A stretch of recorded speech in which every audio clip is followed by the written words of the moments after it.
श्रावण मास महात्म्य 27वां अध्याय। कर्क क्रांति और सह संक्रांति में किए जाने वाले कार्य। ईश्वर बोले, हे सनत कुमार, श्रावण मास में कर्क संक्रांति तथा सह संक्रांति आने पर उस समय जो कृत्य किए जाते हों उन्हें भी मैं आपसे कहता हूँ।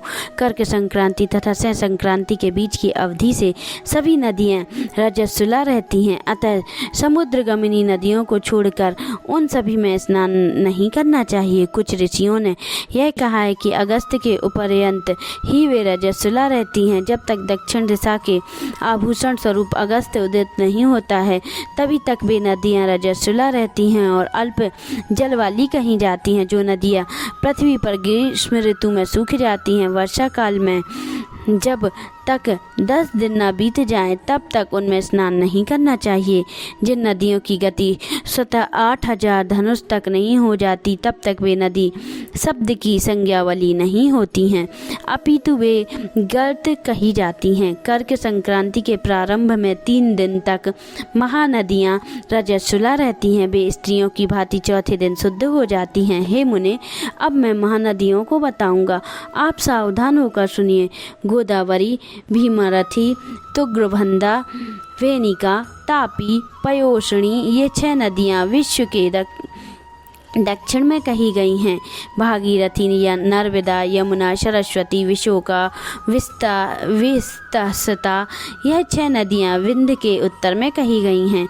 ये 12 उप महानदियाँ देवर्षियों से उत्पन्न हुई हैं। हे मुने, देविका, कावेरी, वंजरा, कृष्णा, ये महानदियाँ कर्क संक्रमण के प्रारंभ 1 दिन तक रजस्वला रहती हैं। गौतमी नामक नदी कर्क संक्रमण होने पर 3 दिन तक रजस्वला रहती है। चंद्रभागा, सती, सिंधु, सरयू, नर्मदा, गंगा, यमुना, प्रलज्जला, सरस्वती, ये नदियाँ नाम संज्ञा वाली नदियाँ हैं। वे रजोदोष से युक्त नहीं होती हैं। शोण, सिंधु, हिरण्य, कोकिला, आहिर, घगर तथा सद्रु, ये 7 नामक पवित्र कहे गए हैं।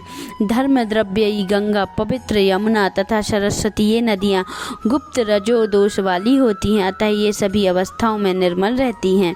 जल का यह रजोदोष नदी तट पर रहने वालों को नहीं होता है। रजो धर्म से दूषित जल भी गंगा जल में पवित्र हो जाता है। प्रसव अवस्था वाली बकरियां, गायें, भैंसें, स्त्रियां और भूमि पर वृष्टि में प्रारंभ का जल, ये 10 रात व्यतीत होने पर शुद्ध हो जाते हैं। कुआं अथवा बावली के अभाव में अन्य नदियों का जल अमृत होता है। रजो धर्म से दूषित काल में सभी ग्राम भोग नदी दोषमय नहीं होती हैं। दूसरे के कारण भगवाए गए जल को रजो दोष नहीं होता है। उपाकर्म में, उत्सर्ग, कृत्य में, प्रातः काल में, स्नान में, विपत्तियों में, सूर्य काल ग्रहण तथा सूर्य ग्रहण काल तथा चंद्र ग्रहण काल में रजो दोष नहीं होता है। हे सनत कुमार, अब मैं संक्रांति में गोप्रसव के विषय में कहूँगा। सह राशि के सूर्य में संक्रमण होने पर यदि गोप्रसव होता है तब जिनकी गाय प्रसव करती हैं उनकी मृत्यु 6 महीने में हो जाती है। मैं इसकी शांति भी बताऊंगा जिससे सुख प्राप्त होता है। प्रसव करने वाली उस गाय को उसी क्षण ब्राह्मण को दे देना चाहिए। उसके बाद घृत मिश्रित वाली सरसों को होम करना चाहिए। उसके बाद बृहतियों को घृत में सिक्के तिलों से 1008 आहुति डालनी चाहिए। उपवास रखकर व्रत को प्रयत्नपूर्वक दक्षिणा देनी चाहिए। सह राशि के सूर्य में प्रवेश करने पर जब घोष्ठ में गौ प्रसव होता है तब कोई अग्निष्ट अवश्य होता है, तब इनकी शांति के लिए शांति कर्म अनुष्ठान करने चाहिए। अश्य आव इस सूक्त से तथा त्रिदेणोह इस मंत्र से, तिल तथा घृत से 108 आहुति देनी चाहिए और मृत्युंजय मंत्र से 10,000 आहुति डालनी चाहिए। इसके बाद श्री सूक्त के अथवा शांति सूक्त के से स्नान करना चाहिए। इस प्रकार किए गए विधान से सभी भय नहीं होता है। इसी प्रकार यदि श्रावण मास में घोड़ी दिन में प्रसव करे तो इसके लिए शांति कर्म करना चाहिए, उसके बाद दोष नष्ट हो जाता है। हे सनत कुमार, अब मैं कर्क संक्रांति में, सह संक्रांति में तथा श्रावण मास में किए जाने वाले शुभ पद्र दान का वर्णन करूँगा। कर्क राशि में स्थित होने पर घृत धेनु का दान तथा सिंह राशि में स्थित होने पर स्वर्ण सहित छत्र का दान श्रेष्ठ कहा जाता है तथा श्रावण मास में दान अति श्रेष्ठ फल देने वाला गया होता है। भगवान श्रीधर को प्रसन्न करने के लिए श्रावण मास में घृत कुंभ, घृत धेनु तथा फल विद्वान ब्राह्मण को प्रदान करने चाहिए। मेरी प्रसन्नता के लिए श्रावण मास में किए गए दान अन्य मासों की दानों की अपेक्षा अधिक अभय फल देने वाले होते हैं। 12 मासों में इसके समान कोई अन्य मास मुझको प्रिय नहीं है। श्रावण मास आने को होता है तब मैं उसकी प्रतीक्षा करता हूँ। जो मनुष्य इस मास में व्रत करता है वह मुझे परम प्रिय होता है, क्योंकि चंद्रमा ब्राह्मणों के राजा हैं, सूर्य सभी के प्रत्यक्ष देवता हैं। ये दोनों मेरे नेत्र हैं। कर्क तथा सिंह की दोनों संक्रांतियाँ जिस मास में पड़े उनसे बढ़कर किसका महत्व होगा। जो मनुष्य श्रावण मास के पूरे महीने प्रातःकाल स्नान करता है वह 12 महीनों में के प्रातः स्नान का फल प्राप्त कर लेता है। यदि मनुष्य श्रावण मास में प्रातः स्नान नहीं करता तो 12 महीनों में किए गए उसके स्नान का फल निष्फल हो जाता है। हे महादेव, हे दया सिंधु, मैं श्रावण मास में उषा काल के प्रातः स्नान करूंगा। हे प्रभु, मुझे विघ्न रहित कीजिए। प्रातः स्नान करके शिव जी की पूजा करने, श्रावण मास की सतकथा तथा प्रतिदिन भक्ति पूर्वक श्रवण करना चाहिए।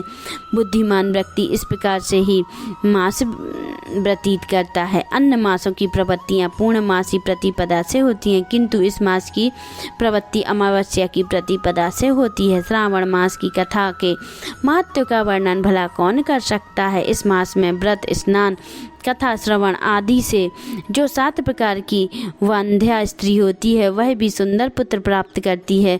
विद्या चाहने वाला विद्या प्राप्त करता है, बल्कि कामना करने वाला को बल मिल जाता है। रोगी आरोग्य प्राप्त कर लेता है।